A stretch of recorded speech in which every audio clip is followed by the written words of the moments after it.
Hello everyone, today I'm going to be teaching you guys how to install an ENB for your Fallout 4 and Skyrim. Today's video I'm going to be doing Fallout 4. This does work for Skyrim as well, just follow these easy steps. A lot of the guides that I did see were a little confusing when I first started modding these games, and I kind of had to learn the hard way, I guess. But so I'm going to try to take it real slow and explain a lot of things for you, so that way you guys don't get confused. First thing you're going to want to do is, if you have Vortex, this will be the easiest way. Whatever ENB you want, go ahead and open up on the top here where it says open. There should be open game folder. Go ahead and open that. Should open your game folder automatically, so you don't have to dig in your files. If you have to dig in your files and find your download folder wherever this is installed, go ahead and do so. As you can see, I already have ENBs downloaded. So what I'm going to do is I'm going to delete my ENB series folder, and I will go ahead and find anything that says ENB, go ahead and delete that. Okay, so now I have everything ENB related uninstalled. Gonna go ahead and minimize this window here in Vortex. Next thing you're gonna want to do is you're gonna want to go to Nexus, and for this video I will be using subtle ENB, and I'll teach you guys how to swap ENBs in case you manage to get one work but you don't want it anymore, you want a different one, because I guess I also change ENBs quite often, but I do like subtle ENB. It doesn't do too much, it's not too far out there. So once you find an ENB you want to go to requirements, and you're going to need the ENB series as well. So go ahead and open that up in a new tab. You can do that by clicking actually M3. So you click down on the mouse wheel. So once you get that page up, go ahead and scroll down. If this is not here and it doesn't automatically bring up the Fallout 4, let's see if I can get to the home page. So perfect. Let's say it brings you to this page instead. All you want to do is go to download and scroll down until you find Fallout 4 or Skyrim SE or Skyrim Old Rim. They also have that here. So if you're doing this for Skyrim, you're going to want to click this one. But for today's video, like I said, we are doing Fallout 4. So that would be up here. So I'm going to go ahead and open this one and see there's already version 4.61. That is the one that I'm going to be getting since that is the latest one. I'm going to go ahead and click that. And then once you click that, you scroll all the way down to where it has this arrow and it says download. Go ahead and click on that and it should download pretty quickly. So I'm going to minimize this. We're going to do Windows E. And that'll open up your File Explorer. And then I'm going to go to my downloads. And here is ENB Series Fallout with the version we need. So go ahead and drag that to desktop.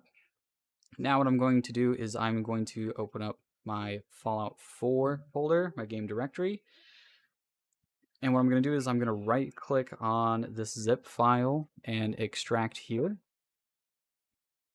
As you can see, it has done all this stuff. We don't really need all this. All we need is the wrapper version. And as you can see, it comes with the .dlls, compilers, and that's what we're going to be using. So you don't need to copy all of this into your folder at all. So right now I'm just going to drag and drop. Let me make this one smaller. I'm going to drag and drop these ones right here. Just throw them into your main directory. I already have these, so I'm going to replace them for the sake of the video. But once you got those .dlls into your folder, you now have the ENB binaries. You can go ahead and get rid of this. Throw those in the recycle bin. And now I'm going to go back to Nexus and go back to subtle ENB right here. And it should be all right here. So I'm going to go ahead and manually download this. Just go ahead and hit download since you have the ENB series. And then go ahead and click slow download. Now that it's done downloading, you can see that subtle ENB zip file is right here. And what you're going to do is right click and extract here as well. And it should drop these 3 folders. Now all you got to do is highlight these and throw them into your main Fallout 4, just like that. Then go ahead and you can get rid of these. The recycle bin if you want. If you want to keep them, throw them into a different folder like I have here. I'll drag it over to the screen real quick. See how I have this, and it has a bunch of different ENBs and whatnot, because I do like changing them once in a while. You can do that as well. So let's go ahead and minimize this, and we're going to load up Fallout 4. So while you load into Fallout 4, you're going to see the ENB series pop up in the top left. That is perfectly normal. That means that you've installed it correctly, and everything should work as intended. Okay, once your game is loaded up, the first thing you want to do is you want to hit the little console command, which is a squiggly line right above the tab on the left side, and then shift enter. Sometimes, depending on the ENB, it's either shift enter to bring up this menu, or it is the end key. So this one, I've got to bump this up to 75 because that is my refresh rate.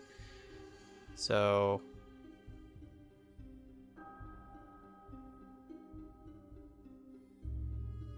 there we go. And then I'm going to go ahead and save configuration. And then now, there we go. I am up in the 70 FPSs, which is fine and perfect, more smooth for me.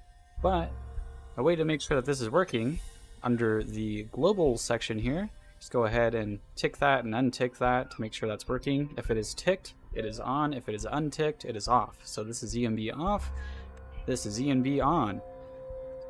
You could also go into the settings here for depth of field. You can mess around with the depth of field options also. Also, you can go under the ENB effects page, and you can also mess with the saturation, the contrast, and all that stuff. So let's say I wanted the saturation up just a little bit more, then I could do that. Cool and easy way to do this, instead of clicking the plus or the minus to bring these values down, you actually can click on this dot. The closer the dot is to the center, the faster it goes, like this. But if you drag it out further, the slower it goes, so then you could fine tune it. I wish someone taught me that a long time ago. It would have saved me a lot of time. But as you can see, the ENB is working. It is fully functional. So now I'm going to show you guys how to change your ENB. Let's say, oh, I don't like this ENB. I want a different one. So let's just say that you didn't like that ENB. That ENB sucks. You don't want to try it anymore. You open up Vortex. Make sure you're under Fallout. Go to Mods. Go to the folder where it says Open, and then Open Game Folder. Once that opens your game folder, as you can see, anything ENB related that says ENB anything, like the local ionized, series ionized, go ahead and delete that, as well as the ENB series folder. And now I'm going to try a different ENB. So I'm going to go ahead and find one that I want. I do believe I have a couple of them. Let's just try Olympus ENB. Let's go ahead and try this one. So it's the same process as before. You go to Nexus, you manually download it, and then you extract the files. And then once you got the files, then you go ahead and copy the local INI in the series folder. But I'm just going to throw everything in this over. So now that those are in my directory here, don't worry about the other INI. That will pop up as soon as you launch the game. So let's go ahead and launch it and check it out. So once your game is loaded up, once again, you can test the ENB by hitting Shift Enter, and then under Global, use Effect. You can see that it is working. And the colors are pretty vibrant in this ENB. All ENBs are a personal preference, so whatever you want to go with. Personally, I prefer the subtle ENB, but this does work. So now you know how to do ENBs, swap out ENBs. It's all the same thing, really. Just make sure you delete all of anything in your main folder that says ENB. You want to go ahead and delete that before installing a new ENB, or you could really mess up your game. I had to learn the hard way plenty of times, but now it's pretty easy. And the same thing goes for Skyrim. It's literally the same exact process for Skyrim as well. So just keep that in mind if you are looking at this guide and hoping that I was going to do Skyrim. Maybe I'll do another Skyrim video in the future. Also, once again, you can change certain things under post. So you got Luma Sharpen, or if you don't like Luma Sharpen, you can take that off, but it's not bad. Also, the however you would say that, I'm not going to try to butcher that. Also, if you download an ENB and you don't like the letterbox bars, it's always going to be in post pass. So if you go to post pass in the shader parameters tab, and you go down and you find where it says enable letterbox bars. So you can tick those or untick those, or you can adjust the letterbox bars if you want. I know there's a lot of ENBs that do that, and a lot of people actually hate it. I don't mind it for screenshots and stuff like that, but that's how you do that. You just untick it if it is ticked, and then it'll get rid of the black bars, like widescreen, like a movie. You know what I'm saying. Anyways, that is how to ENB, everybody. So thank you so much for watching. If you have any suggestions on what you would like to learn, or if you want to know something or how to do something, or if you just want to see some videos of anything, really, Fallout 4, Skyrim, I could do that. I can mod test, whatever. Anyways, thank you so much for watching. I really appreciate it. I hope you guys have a great day. If you're new, be sure to subscribe and also drop a like. I'd really appreciate it. Help me out a lot. And I'll see you guys next time. Later.